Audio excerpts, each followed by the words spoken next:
this guy, I'll just do the same thing, just with.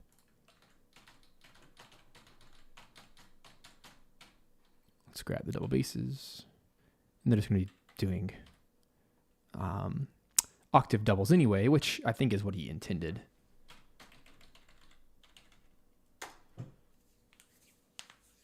Same notes, just spreading them out to be a little bit clearer. And it eliminates one of the audio tracks. It'll just make it sound a little bit thicker too, which is good. So let me listen to what he has, which is this thing here.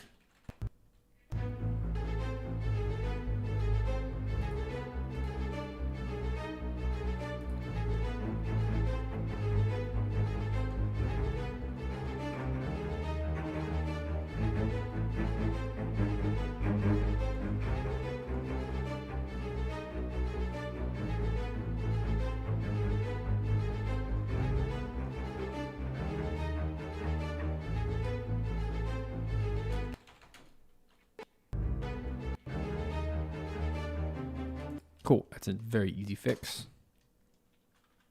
Love the notes.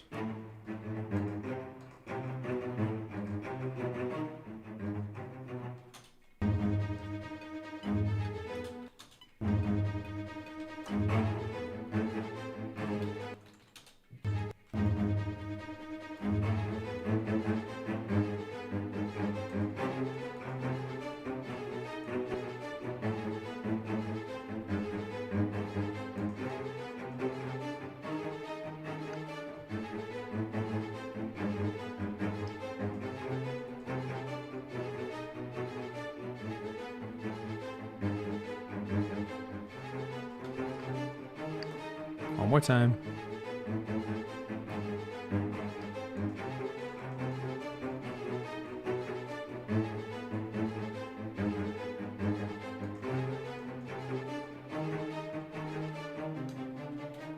Cool.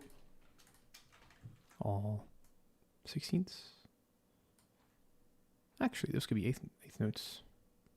Just makes it easier. Easy peasy. That one I don't even need to really play in twice. I'll just grab it down for the double bass. Drop the octave. Call it a day.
That's cool.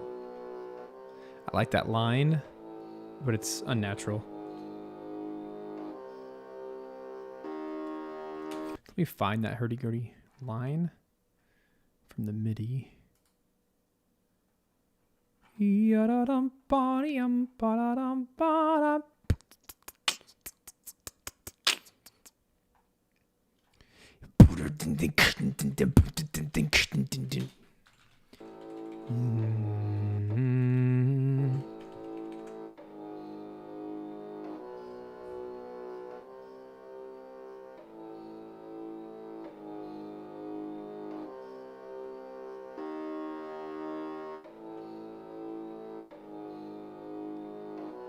Or is it?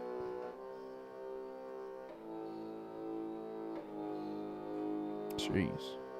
There it is.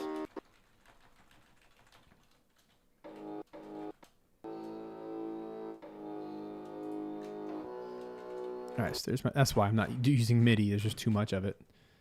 There's like 100 tracks there. All right, so let me go to the hurdy-gurdy here. I want to replace it with mine. Make it a little more realistic. So let's get rid of his.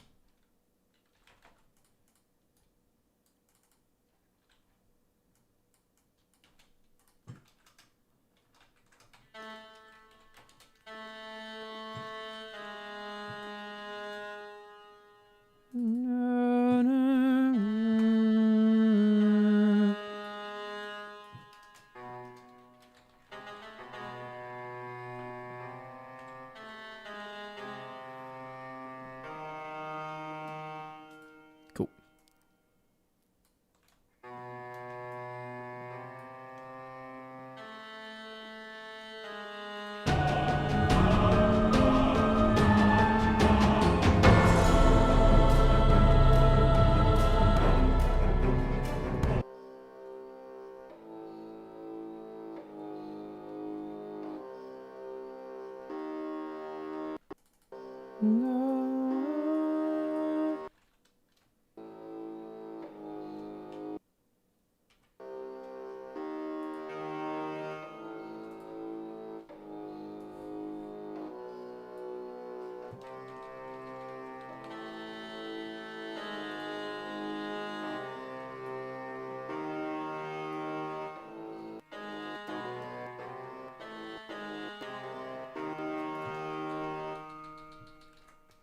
All right, cool.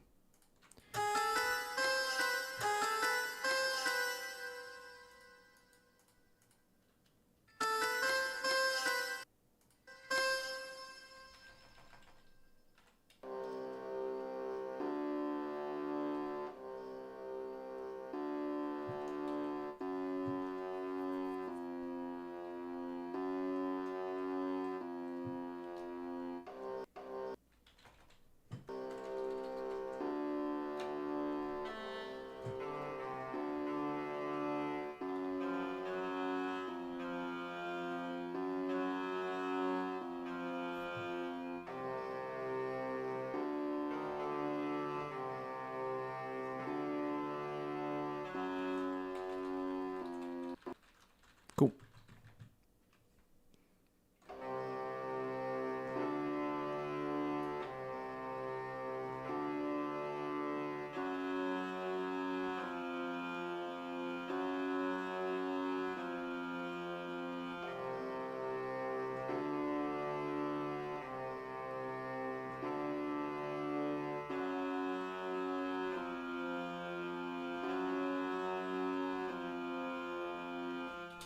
I like that little line. I just want to make sure that the cello and bass is doubling that. Actually keep that for now.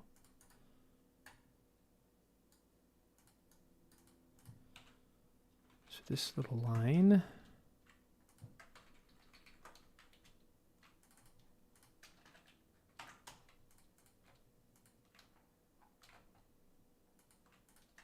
I imagine it is, but I hope, I want to make sure it is. So let's solo him. So down here in the string land, let's make sure.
right, here I want to double the melody.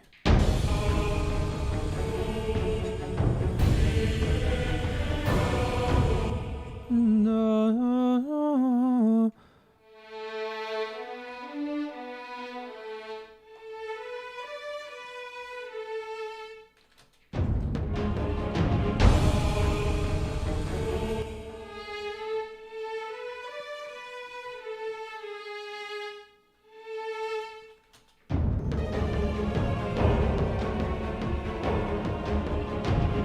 I feel like that's the real A. It's just an intro.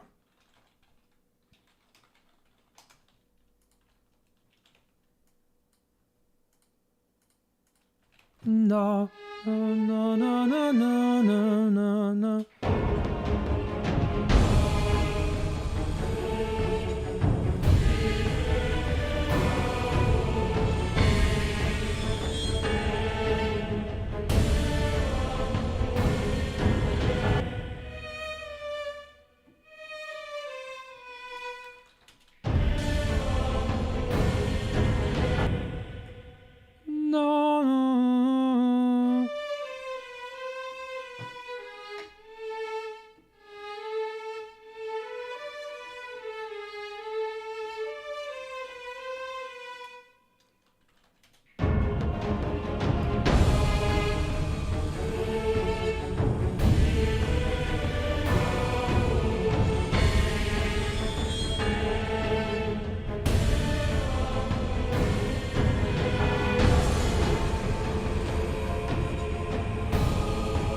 Cool. That's really important to emphasize that melody.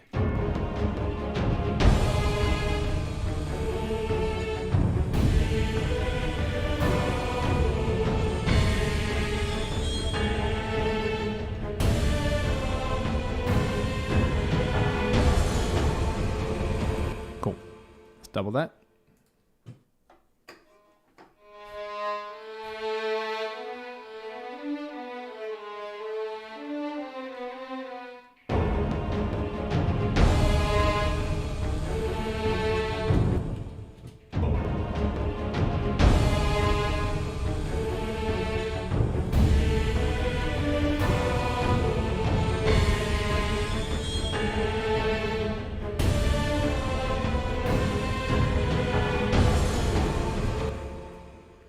These are just so loud. Yep, that's the right idea. Double the melody. La, da, da, da, da, da. That'll sound cool live.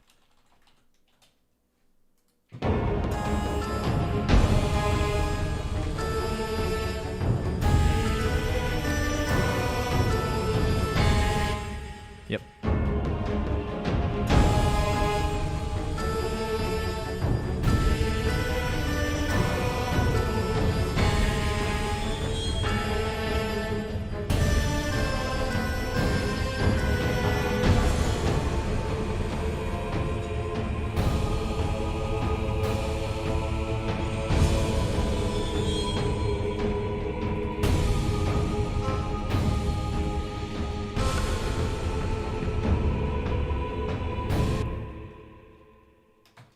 Here's a perfect answer to Fool and Scholar's question earlier. This is where the choir ahs are, because there's no need for lyrics here. It's just long whole notes. Versus ya bum la da da da da da. Like that needs lyrics.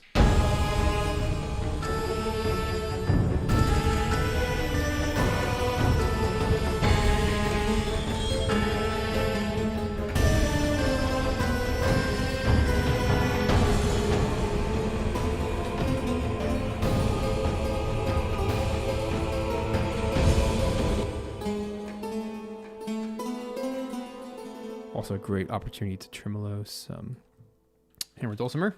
Let's do that.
Yeah.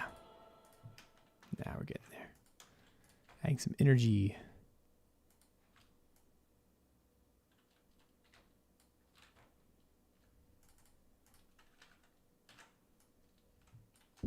Lots of big thuds.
Here's where Perk needs to come back in.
Whew, that was fun.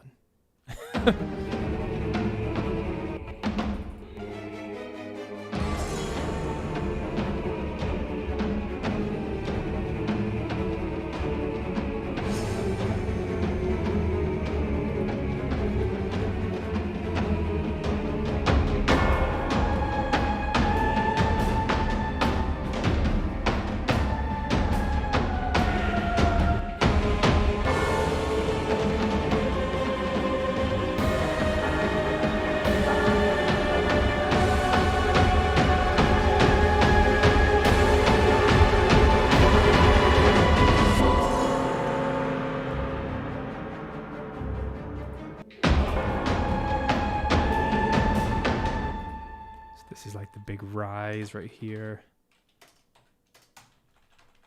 And then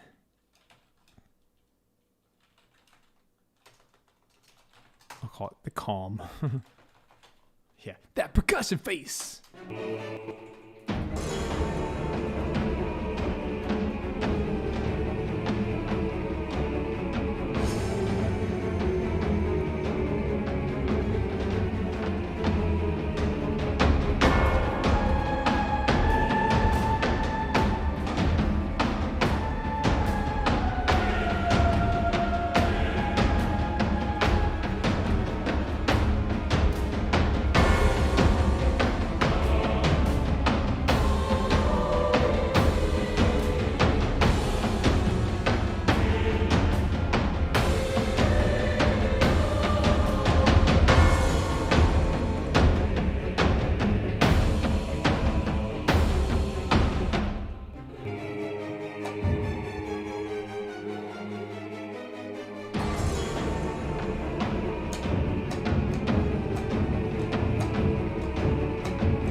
Got to have these big, like,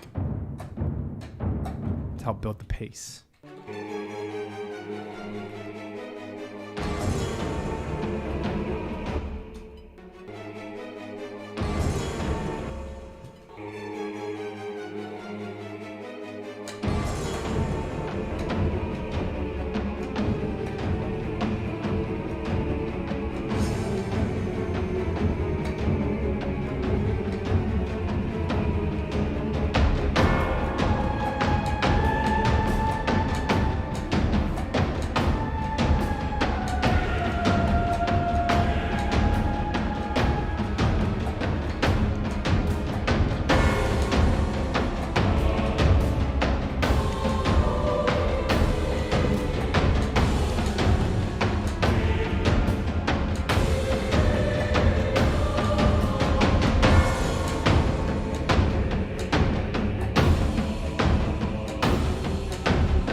Cool, guys.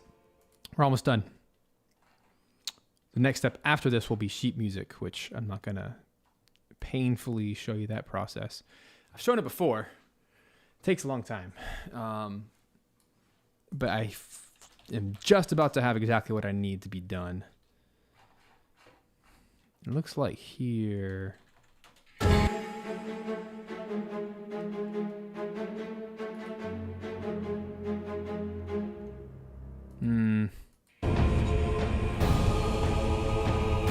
Yeah, it looks like all the string parts are already taken.